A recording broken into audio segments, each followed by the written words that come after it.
Archaeologists find a mysterious tomb in Siberia. In 1993, deep in the Altai Mountains of southern Siberia, archaeologists uncovered the remains of a woman's mummy, almost perfectly preserved inside an isolated burial mound. It wasn't just that her body had survived over 2,000 years in the frozen soil, it was the look on her face. Her mouth was wide open, her eyes frozen in terror. Some dismissed it as natural decomposition, but others weren't so sure. There were no visible wounds or signs of trauma on her body, yet her final expression haunted everyone who saw her. This woman, now known as the Siberian Ice Maiden, had been buried with 6 horses, luxurious furs, and intricate tattoos covering her arms. Some of the symbols didn't match any known cultural patterns. Reportedly, one archaeologist left the site early and refused to return, saying the air around the tomb felt wrong. As word of the discovery spread, whispers started. Maybe they had awakened something, but that was only the beginning. In 1993, deep in the Altai Mountains of southern Siberia, archaeologists uncovered the remains of a woman's mummy, almost perfectly preserved inside an isolated burial mound. It wasn't just that her body had survived over 2,000 years in the frozen soil, it was the look on her face. Her mouth was wide open, her eyes frozen in terror. Some dismissed it as natural decomposition, but others weren't so sure. There were no visible wounds or signs of trauma on her body, yet her final expression haunted everyone who saw her. This woman, now known as the Siberian Ice Maiden, had been buried with 6 horses, luxurious furs, and intricate tattoos covering her arms. Some of the symbols didn't match any known cultural patterns. Reportedly, one archaeologist left the site early and refused to return, saying the air around the tomb felt wrong. As word of the discovery spread, whispers started. Maybe they had awakened something, but that was only the beginning. Just a few hundred miles away, buried deep under ice, lay another untouched grave that would shake even veteran archaeologists. The Ice Maiden wasn't an isolated case. In the decades that followed, more frozen remains began appearing across Siberia. Entire burial chambers sealed in ice for thousands of years revealed mummies so well preserved that some still had skin, hair, and clothes intact. Even stranger, many of these people showed signs of deliberate mummification, a practice never known to be used by local cultures of that era. Then came the deformities. Bodies were found with missing hearts or crushed ribs, but without any external injuries. One mummified child had an elongated skull similar to ancient practices seen in South America over 5,000 miles away. How could that be? Local tribes warned researchers to stay away, saying the dead should not be disturbed. Elders spoke of curses passed down through generations. At some sites, equipment mysteriously malfunctioned, batteries died in minutes, and several researchers fell violently ill. One never recovered. But then, there was one burial that changed everything. It started with a deep sonar scan in the Siberian wilderness, where a team found a large rectangular anomaly buried under over 30 feet of permafrost. It didn't match any natural formations. After digging through the frozen earth, they uncovered an ancient sealed chamber lined with strange, rust-resistant iron plates that modern analysis couldn't fully explain, and it was magnetic. Inside was a single coffin, but it wasn't made of wood, stone, or clay. Instead, it was crafted from a smooth black metal alloy, cold to the touch. When they opened it, they found the body of a woman who didn't look ancient at all. Her skin was soft, hair still dark, nails trimmed. Carbon dating was inconclusive. First it said 200 years old, then 2000, then nothing at all. The machine couldn't get a consistent reading. But the real horror came when she briefly opened her eyes. A barely noticeable twitch, but several team members swore they saw it. After that, the Russian government quickly shut down the site, classified everything, and sealed it off. But it was too late. Word had already spread. She wasn't buried alone. There were signs of others, sealed even deeper under the ice.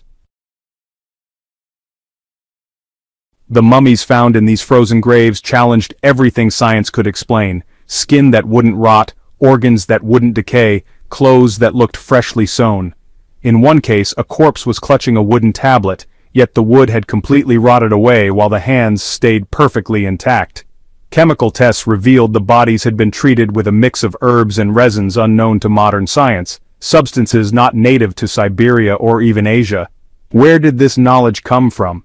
Some blamed ancient trade routes, others hinted at something far stranger, a highly advanced prehistoric culture that once thrived in Siberia, A culture that somehow discovered how to stop decay, and maybe even stop time itself.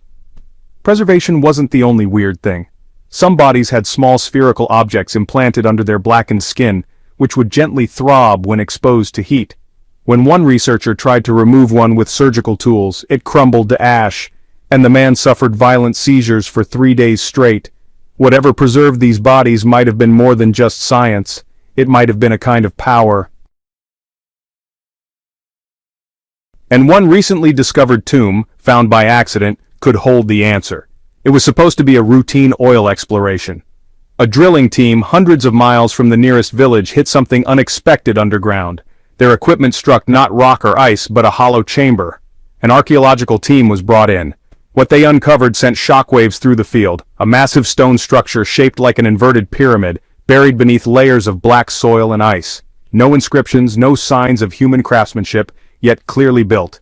Inside were multiple burial chambers, all leading to a central tomb unlike any other. No name, no hieroglyphs, just a stone slab. Beneath it, they found a skeleton that didn't match anything known. An unusually long skull, an elongated rib cage, and clutched in its hand, a strange metal object engraved with an untranslatable symbol. The object disappeared soon after discovery. Some say it never existed. Others claim it was smuggled to Moscow in a diplomatic bag. But the real mystery lay below that tomb. Deep beneath it, in a sealed stone chamber, archaeologists found tools, but not of bronze or stone. They were made of a strange, lightweight alloy similar to modern titanium sharp blades, perfectly round spheres, and what looked like a broken, polished lens. Tests showed these couldn't have been made by any known ancient technique. No ancient furnace could have reached the temperatures needed. Some tools even had microscopic grooves that could only have been made by precision machinery. So the question wasn't just how they were made, but who made them, and why were they buried with a skeleton that doesn't match any known human lineage? Some quietly suggested the unthinkable. These weren't burial tools at all. They were weapons. Which raised an even scarier question. Weapons against what? Because soil layers suggested something else was buried deeper. A week after finding the strange tools, ground-penetrating radar revealed another object about 60 feet below the lowest point of the tomb. When they dug deeper, they discovered a smooth, circular stone room emitting a faint hum. In its center sat a small, dome-shaped object wrapped in thick metal coils, engraved with strange lightning bolt patterns. It looked like a machine, a power source. When researchers brought a simple voltmeter near it, the needle jumped. But there were no batteries, no wires, yet it pulsed faintly like a dying heartbeat. Nobody could figure out what powered it. Its shape matched tribal Siberian legends of a sun trapped in ice, hidden beneath the world to stop it from waking. That same night, the camp's power failed, cameras died, batteries drained, and one worker vanished into the snow. Search teams followed his footprints, but they ended abruptly mid-step as if he had been lifted out of existence. Whatever this thing was, it wasn't dead, and it wasn't alone. The deeper they dug, the more signs they found of watchers. After the incident, the dig was suspended, but a breakaway team of independent researchers and a few local guides pressed on. They found a narrow tunnel hidden behind a collapsed wall. What they discovered inside shocked them, dozens of tall, thin skeletons with elongated limbs and hollow eye sockets. Some were piled against the walls as if trying to escape. Others crouched in fetal positions facing the tunnel wall. Deep, claw-like scratches were carved into the stone, not from fingernails but from something much harder. The air grew heavy, thick with static, and radios failed beyond 15 feet. One guide refused to enter, whispering the tunnel was a road to the dead. He was right. At the end they found something terrifying, a door, not of wood or stone but a seamless flat metal panel unlike anything on Earth. Cold, smooth, tightly sealed. Faintly etched in its center was a symbol they'd seen before, on the object found with the skeleton. It took the government years before the ice covered Siberia again. But legend spoke of a race that lived underground, thinkers, builders, warriors who never mingled with humans, and vanished before history began. Most dismissed these stories as myths, until the tomb. The remains didn't match any known human ancestry. Bone density, limb proportions, even skull capacity suggested either a different branch of evolution or something completely separate. The original research team was disbanded. Some stayed silent, others disappeared completely. One wrote an anonymous blog post before vanishing, ending with the chilling words, "They took the bodies, but they didn't take the truth that's still buried." So what really lay inside those containers? And more importantly, who or what sealed them shut? One of the most unsettling finds was a single artifact buried under layers of bones, a polished black stone disc about 6 inches wide, etched with a glowing pattern that pulsed when held. Experts were baffled. The markings weren't decorative but structured almost like a circuit. Shockingly, isotope analysis revealed the material didn't match any known composition on Earth. Even stranger, thermal imaging showed internal structures, tiny, impossibly intricate moving parts far too advanced for ancient technology. Some called it an ancient battery, others thought it was some kind of alien communicator. The artifact was quickly confiscated by the same military unit that had secured the skeletons. One scientist later claimed he reverse-engineered a small fragment and got it to emit a low-frequency vibration when exposed to moonlight. But he never published his findings, and disappeared 3 weeks later. While hiking in the Ural Mountains, some people wondered, was the disc simply out-of-place technology, or something deliberately left behind? Before the site was shut down, a few genetic samples from the skeletal remains were secretly smuggled out and tested independently. At first, the results seemed like obvious contamination or a lab error. But after repeated analysis, a terrifying pattern emerged. Researchers couldn't trace the DNA from multiple samples to any known human population, neither modern nor ancient. Nothing in the global database matched. Some samples contained human markers, but also strange, twisted mutations in genes linked to brain function and immune response. The bone density even appeared to have been artificially enhanced. It was like staring at something that had evolved somewhere else. One sample's mitochondrial DNA partly matched humans, but also had completely foreign strands, as if someone had taken human DNA and rewritten it. But for what purpose? Even more disturbing, the sample showed signs of extreme longevity. Cells that should have decayed were almost pristine, as if the being had barely aged at all.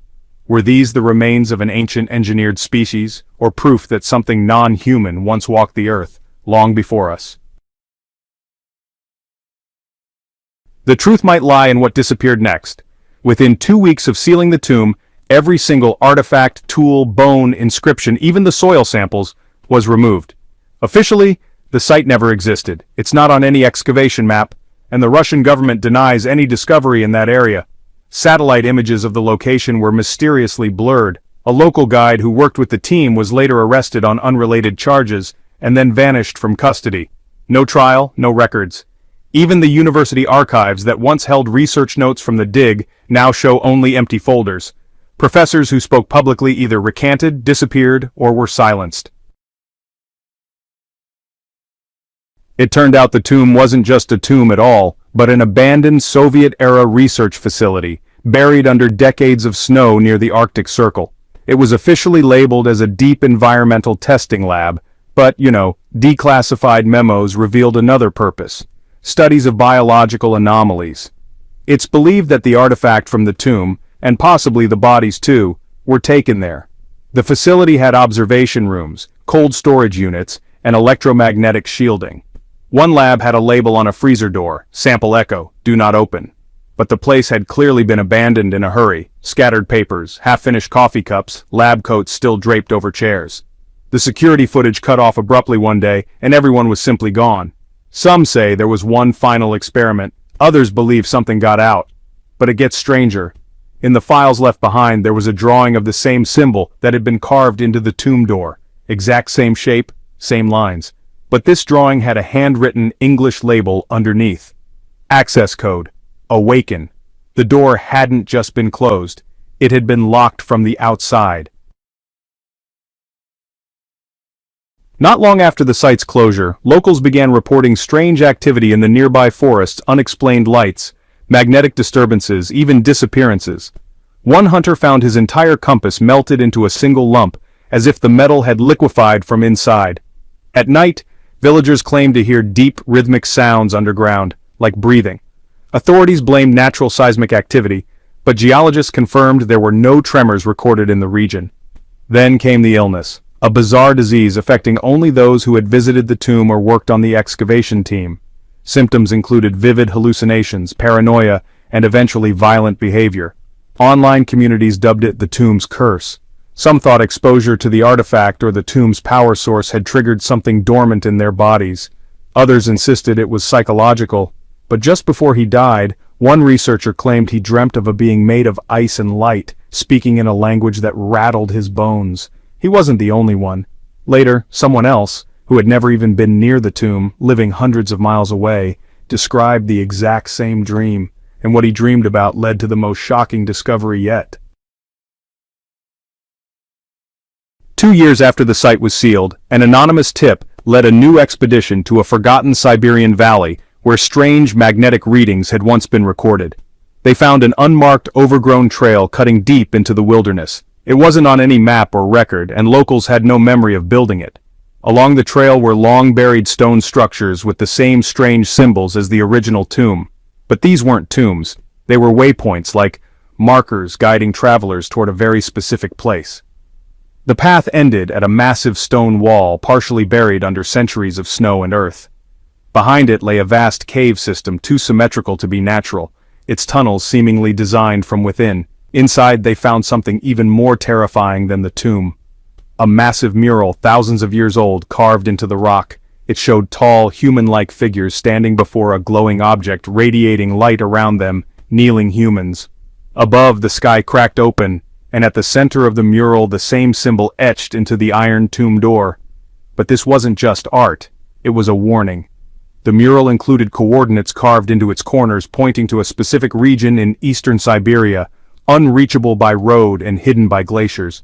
One expedition eventually reached it by helicopter following the map.